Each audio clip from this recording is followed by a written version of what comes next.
peace. Islam. Sheekamauga Alamassee-El. Coming at y'all live. Deep down. Alamassee Arabian country. Deep in the Mekasuki district. Live from the so-called city of Griffin, so-called Georgia. And you know, we just the traveling moles. We riding around and just gonna do the knowledge to the city of Griffin. And you know, just more evidence here that it is an old Moorish town that was very recently, more recently than you would think, ceded over to the United States. Because again, as we ride around, do the knowledge, we're gonna build more and more, you know, just add more and more evidence to the understanding that a lot of these towns, most of these towns are old Moorish towns, and they were a part of our old Confederacy. You know what I'm saying? Because again, the old Moorish Barbary demonstration in the interior of America was a confederation of towns, cities, and districts. You know what I'm saying? Cities kind of, I guess if you were dealing with if you kind of have an understanding of the old Greek culture, the city-states, but we confederated ourselves as towns. You know what I'm saying? And then towns and districts. So again, when the United States was ceded the titles, ceded the lands and the titles to these places, all they did was incorporate them into their demonstration, but they were already existing. You know, and again, we're gonna ride through Griffin later, and you're gonna see a lot of you're gonna see some of the old Moorish buildings here, old Moorish architecture and everything, definitely of a Muslim demonstration. You know what I'm saying? Of a Muslim influence, because this was an old Muslim town. You know what I'm saying? I mean, just, it is what it is. You know, a lot of people just need to start facing reality that the old South, the old Confederate South, the majority of the culture in the old South, in the Midwest, in the West, was Muslim. It is what it is. We're not talking about Muslim. We're talking about Muslim. The Sufi Islam, the true Islam, the old Islam, you know what I'm saying? And of course the old Yahudi, all the way back to the Old Testament. That's just what the culture was. You know what I'm saying? So all this new stuff, all this new Roman, the new Roman culture, again, it's not, we're just doing a distinction. It's not indigenous to America. And of course academics will back that up. But if you're of Mississippian blood and you're ever trying to feel like you have a chance of regaining your titles, regaining your self-respect, regaining your knowledge of self, regaining your demonstration, you know, regaining your titles or your prosperity in this land, you're going to have to, it has to be addressed that the old culture here was Islamic. You know what I'm saying? Old Islamic. It just was.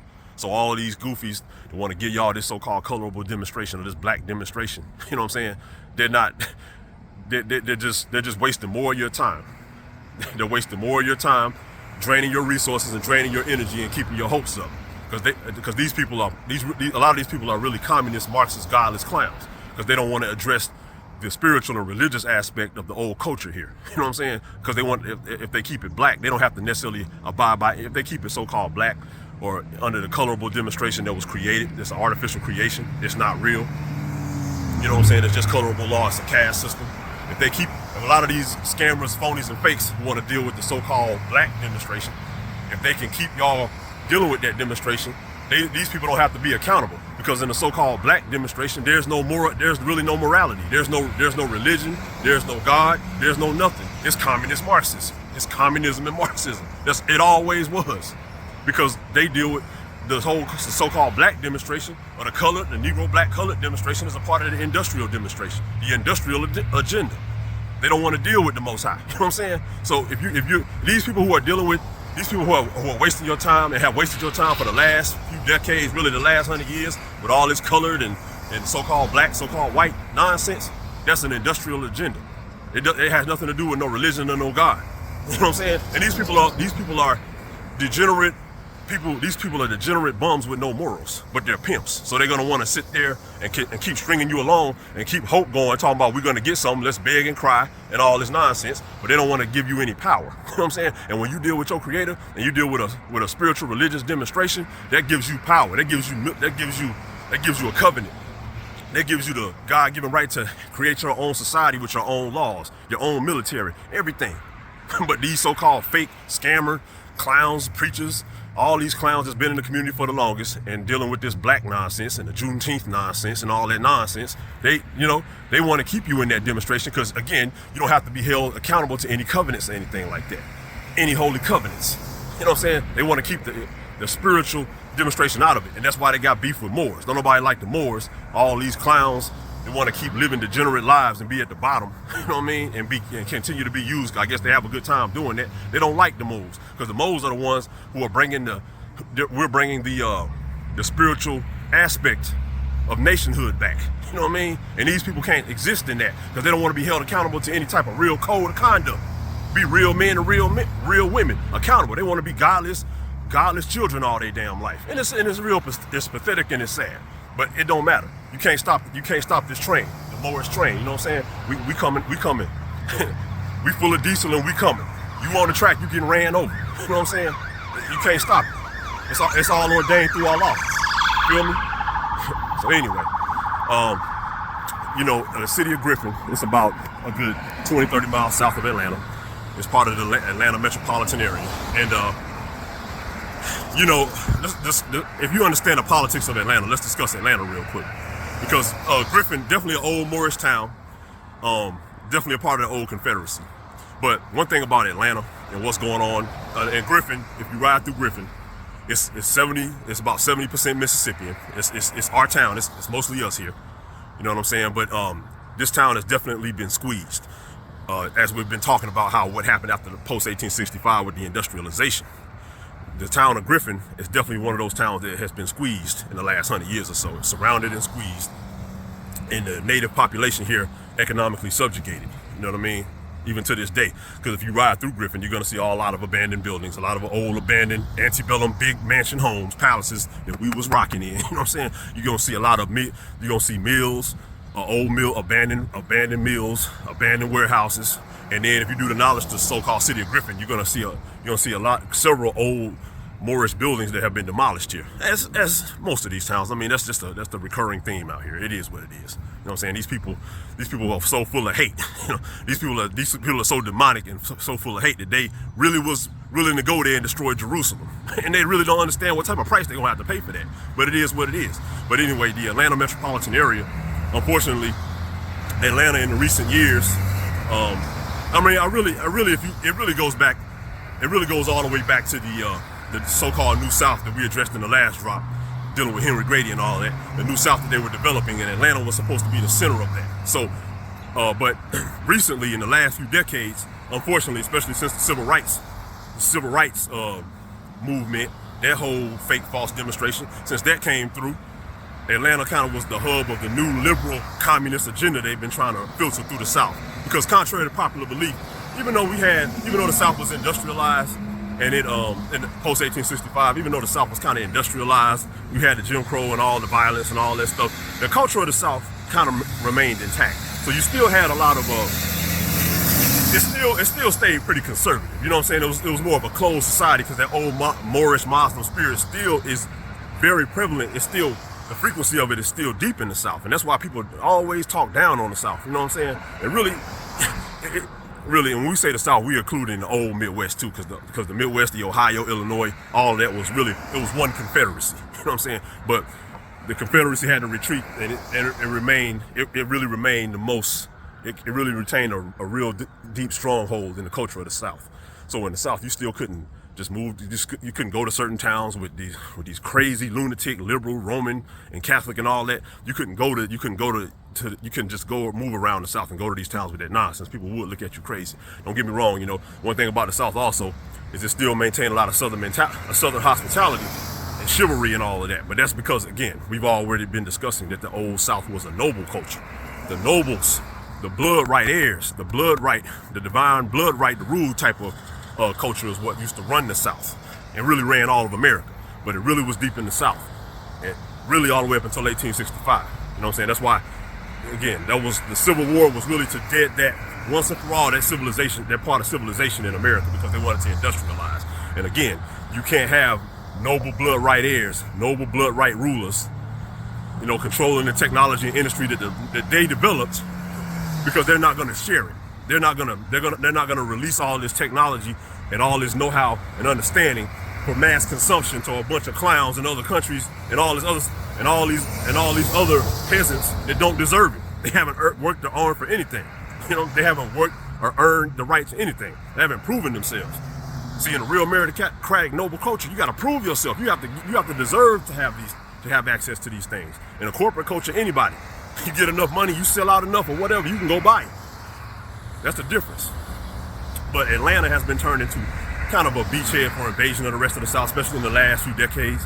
And where they filter in all this is kind of, Atlanta has become kind of the southern version of New York, because for the longest time, ever since like the 1700s, New York was kind of the beachhead of all of the liberal foreign type of nonsense the democratic type of invasion that they were trying to filter through this country, through America.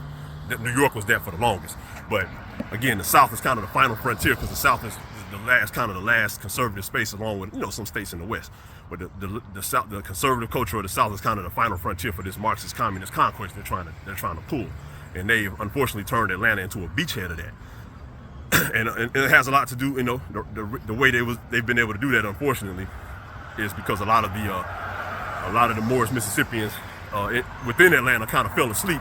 You got a lot of sellout politicians that assist, especially these days, and a lot of people who are not from the South, a lot of people who are not even from here, foreigners coming in, being able to run into Atlanta and run into the surrounding areas and easily get resources and get an easy leg up over the natives who've all been disenfranchised. Because again, the people who are disenfranchised, the Mississippians who are disenfranchised in this culture, are the Mississippians are the people who were balling in the old culture. Don't get it messed up.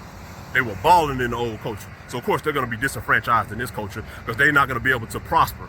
It's not in their blood to prosper in some type of degenerate mass corporate culture. We prosper in the noble culture.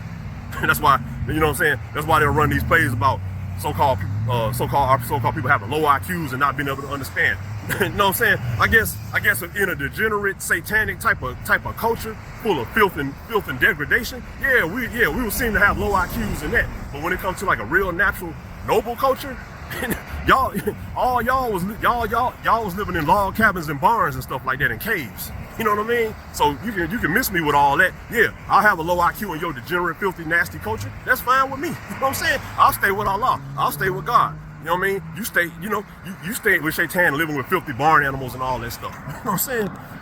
But, just tapping in. Okay, so we're gonna check out this market, founding of Griffin, Georgia. And peace to all the real Mississippians from Griffin, the founding of Griffin.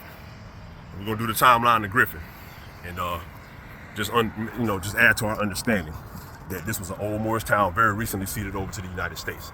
So let's read this marker. Okay, near the present junction of the Central and Southern Railways, from a stump near the town spring on June 8th, 1840, General Lawrence Griffin sold lots to the highest bidder, thus establishing the city of Griffin. So there it goes again with that land lottery. They just got the title, 1840 and 1840. Now that's 20 years before the so-called Civil War, 1860. And they just getting the titles, and they just starting to sell these lots. So once again, all these, the whole narrative that the Mississippian people ain't work for nothing, and we need to pull ourselves up by our bootstraps, and we can't get nowhere because we don't work in crime and all of that. Well, it just said here that they just moved into this Moorish town and they selling lots. So a lot of these newcomers and people running their mouths, and even people coming into this country today with that same narrative. This right here shows that y'all ain't never worked for nothing. You know what I'm saying? Y'all got everything for free.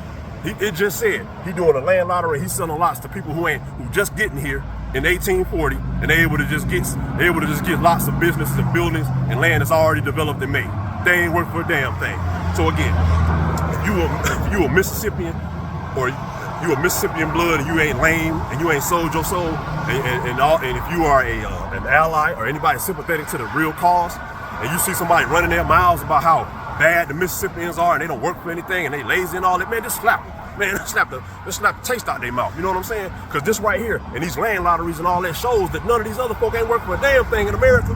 It was all built by the Mississippian people. The Mississippian people worked and built and sacrificed and followed directions of the Most High to develop this land. You know what I'm saying? It was already developed when you clowns got here. And we did the work. We did the sacrificing. We laid our lives down. Y'all ain't did a damn thing. So don't ever fix your mouth to talk about the real Mississippian. Talking about some pull yourself up by your bootstraps. Man, kill yourself. You know what I'm saying? So check it out. Check it out. Okay. It says, General Lawrence Griffin sold lots to the highest bidder, thus establishing the city of Griffin. William Lee bought the first lot. General Griffin, an early advocate of the railroad and one of the wealthiest men in Middle Georgia, was the first president of the Monroe Railroad and Banking Company. A general in the Georgia militia, he fought in the Indian War known as the Florida Campaign and in the wars against the Creeks. He served in the state legislature from 1829 to 1830. Okay, so there you have it right there. We're gonna do the knowledge to the railroads. Again, the overarching message of this drop is just doing the knowledge on the city of Griffin and how recently it was ceded over to the United States in 1840. It is a very developed Moorish looking town. You know what I'm saying? A lot of the old buildings that are still here. So there's no way that they just got here in 1840 and they just built this town out of nowhere. Now, it said that Lawrence Griffin was an advocate of the railroad. He established the Monroe Railroad and Banking Company. Now, if they just getting here in 1840, you tell me how this was part of the so-called frontier prior to 1840, because the frontier to them meant the border of a whole different nation. You know what I'm saying? They couldn't go past without having their paperwork together. You know, it's like going to Mexico or something. That's what the frontier was to these people back in those days. So in 1840, the so-called city of Griffin ceased to be the frontier. So they just getting here. So how is it that they're already trying to build a railroad through here? How do they know? How do they have the land mapped? How do they know the water tables? How do they know the ridges, the creeks? You know what I mean? All of these how do they know how do they know the terrain well enough to already be trying to map out running a railroad through here? And then the frontier wasn't even, it only went to the Chattahoochee River at that time. So how are they already trying to run a railroad through here? That's because that story is cap. You know what I'm saying? All it was, the railroad was already running through Griffin. Again, the railroads and the railways and the mechanized railways, that is old American technology. It's always been here. In old America, we had three main methods of transportation. The first method of transportation was the river highway system, the Mississippi River Highway system. It was just like you have the interstates now. The way we used to get around was on the waterways. And if you look at how the rivers, how they run off in the tributes and everything, it literally looks like an old highway system, because that's what it was. You know what I'm saying? It was engineered that way. It was dug that way. And yeah, of course, a lot of the rivers are dammed up. A lot of them are drained. A lot of the canals are gone, because when it was the river highway system, the Mississippi, the Moorish Barbary patrols ran that. We were the river patrols. So just like you will ride down and get a ticket now on the highway for speeding or something like that, the Moorish Barbary patrols would bag you up on the rivers. So of course, when they got control after the war, of course they're gonna shut that method of transportation down and try to rely on a different method of transportation. But don't get it messed up. The rivers was how we got around, and the waterways. That's why they call you the creeks. But that means you was just off the road, the river roads. You know what I'm saying? You know, because then these people are just slow. So of course they're gonna call you they're simple-minded. You know what I'm saying? So yeah, you're a creek, but your towns was just off the river. They was the old river highways. You know what I'm saying? But the second method of transportation was the railroad. We've always had railways here. Don't get it messed up. And we're gonna do the knowledge to how long the railways have been in America. It's just certain groups of people were not allowed to go so far, so they just didn't know. They didn't know the extent of the technology like that. Now it just said. Now what happened was, once they were able to get the title to Griffin and the railroad running through here, the United States would create charters for companies to take over these like a railway line or something like that. It used to be under the title of the Muslims, or the blood titles, the old allodial titles that we had. They created these companies because they were industrialists. So they created these companies. The United States would charter certain lines of railroad to certain companies, just like going all the way back to the Virginia Company from Britain. You know what I'm saying? That's just what it was. It was corporate. It was industrialization and the introduction of like a corporate culture, because it's all about profits and money. It's not noble. You know what I'm saying? But it is what it is. You know. So that's what when they were creating these early railway companies, they were taking over existing lines and existing technology, existing railways. They might have expanded them, you know what I'm saying, in certain places, but best believe it was already here. You know what I'm saying? And then it says General Lawrence, he fought in the Creek Wars. So all that was the Muslim rebellion in the South, because you had so many, and at the time of the 1800s, around the time right after 1812, the reason the United States the reason the United States, the Federal Army, was able to start advancing so far through the South and the Midwest so easily was because at that time, it's not that they was just so big and bad, because the Muslims didn't play. We had the old military in the South and the Midwest was the Muslim, the Muslim and the Yahudi army. So they might have called it at some point they may have called it the British Army or the French Army, but they never want to give us credit for having a well-trained elite military in America prior to the United States. You know what I'm saying? Or they want to cast it off to Great Britain. I mean, listen, let's just do the knowledge. How would a little bitty island over there, they always want to say the British colonies and British had so much control over here, but how would a little bitty island, you know what I'm saying, probably the size of, it might be the size of New York, how would a little bitty island over there be able to control so much vast territory with their military? You know what I'm saying? Like, that never even made sense. These Europeans, people with this European curriculum, really, they're just, like, it's really retarded. That's how you can tell this is communism, because they just beat it in your head like, no, this is what's right. You don't question it. It is what we say it is. You know what I'm saying? Like, it don't make no sense. But when they say the British, they're just talking about the alliance we had. We did the majority of the military work our damn self. You know what I'm saying? There was the Moorish army.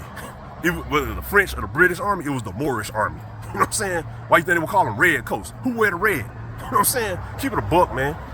So anyway, the reason at that time in the 1800s, they were advancing so quickly against the Muslims all of a sudden, because they wasn't going nowhere before 1812. You know what I'm saying? Or through the entire history of the 13 colonies. You know what I'm saying? They wasn't going nowhere because we were too strong. But at that time, through the United States and the treaties and the agreements we had, you had so many people, due to family ties, due to people wanting to get money and all of that, you had so many Creeks, Moorish Mississippian people who were switching sides and becoming friendly to the whole corporate industrialist agenda. So they had kind of reached a critical mass by then. So when the army was coming through the South, they were being assisted by a lot of the white sticks and the Creeks who had switched sides, or they were trying to deal with more of a European industrialist type of demonstration. So yeah, they were able to advance. You had all these snitches, people giving up information, women pillow talking and all that stuff. Yeah, that's gonna allow them to be able to advance. So that's why they were able to advance all the way to Florida, and they didn't win. You know what I'm saying? It was really just like a ceasefire after a while. We never stopped fighting. It was really a ceasefire. You know what I mean? Like, they never defeated us or anything like that. Don't get it twisted. You know what I'm saying? But it was just really a ceasefire. They had to work on our minds over a certain period of time to get us to lose the real demonstration and become these new Negroes. You know what I'm saying? And again, it's not about color, but it's just the fake artificial demonstration they created that everybody deals with now. We're just trying to do the knowledge to how we got here so we can move forward. You know what I'm saying? But it says that he fought in the Creek Wars, and again, the Creeks, once we created these treaties, because they were able to get some type of military advantage in certain locations, they just took over the title to existing towns. And the timeline of Griffin, it clearly shows that. You know what I'm saying? So now, one thing I did want to bring up was, again, we wanted to kind of stress these railroads and how long they've been in America, and we're gonna stop giving people credit that don't deserve it. You know what I mean? So let's just do the knowledge to the history of the railroads. So, and then I just did a little bit of research. So, when they talk about the history of American railroads, the first thing they talk about, if you just do the research, is that on the so-called British colonies, they had a story in 1720 that it was reported allegedly in 1720 that the French had a mechanized tramway at Fort at Louisburg, Nova Scotia, at a French fort in Louisburg, Nova Scotia in 1720. So, and it said it was reported. So that goes to show you right there, when the people who were tasked with rewriting this fake history, these are the people who didn't know nothing. You know what I'm saying? They weren't around. They weren't allowed to go certain places. So they were writing. They had to write history from their perspective, because they weren't allowed to go nowhere way back when, in the early 1700s, in the 1600s. It was the rest of the country was all noble. You didn't have no nobility or no pass or no permission. You couldn't go through it. You couldn't ride. You couldn't move through America like that. It was a noble culture in America. You know what I'm saying? So he just said it was reported that the French had a mechanized railway in 1720 in Louisburg, Nova Scotia. You know what I'm saying? So you think that was the only one? No, come on, man. And then the second story in the so-called chronology of American railroad from the United States American perspective. And again, let's do we're not, there's no beef with the United States. The United States was originally a noble agreement. Don't get it twisted. The problem today is the criminality and everything that exists in the current version of it. You know what I'm saying? But there's no beef with the United States. The United States was started by people who look like us in our bloodline. Don't get it messed up. You know what I'm saying? But in the United States, rewritten history or reconstructing communist Marxist history, they also had a story about, I believe around the time of the French and Indian War, which was in the 1750s, they built it was called the Montresor's Tramway in Lewistown, New York. It was a mechanized tramway, which is a railroad. That's all it is. A tramway is a railroad. And it was mechanized. That means it was steam powered or electrical powered or whatever. It was already there. And when they say the British Army built it, they talking about the Moorish American Army. You know what I'm saying? The red coats or whatever, walking in red, and either you was on the Muslim or the Yahudi side. You know what I'm saying? So with red coat, you might have been on the Yahudi side or whatever. And the Muslims, we just rock like Muslims out there in the fields. You know what I'm saying? So now, that was just kind of just proving the point of how long railroads have been here. If these people were talking about it was reported, that means they weren't in the interior of the country. They didn't know how the extent of the old railway system. But one thing you got to do the knowledge to when it comes to these railroads is, okay, they claim that they started building these so-called railroads for the, from the United States perspective, or the American, so-called New American perspective, around in the 1820s, 18 teens or the 1820s or whatever, after the War of 1812, of course, when they started to even get access to, to the interior of the country like that. They try to say that that's when they started constructing a lot of these railroad lines. But if you do the knowledge today to the amount of abandoned railroads in America, they just started building them in 1820. If you do the knowledge now, you will find out that there's about 60,000 miles in America. In the so-called United States now, there's about 60,000 miles of abandoned railroad tracks. So you mean to tell me that y'all built these railroads, y'all built all of these railroad tracks and everything, about 50,000 miles of them, like in the 1820s and throughout the 1800s and 1900s, just to abandon all of it in the next century?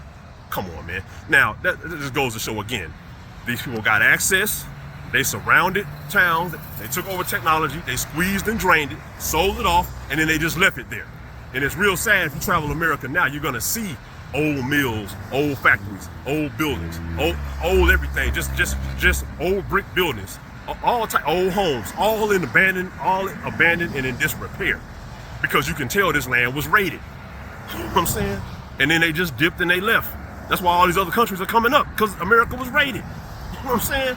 So, again, these people are going, if you participated in all of that willingly and you sold out, you thought you was going to get money by giving up all this giving up the whole noble demonstration we had here, and you wanted to help destroy Jerusalem, best believe this is a time of judgment and you will be judged. You know what I'm saying? That's inevitable.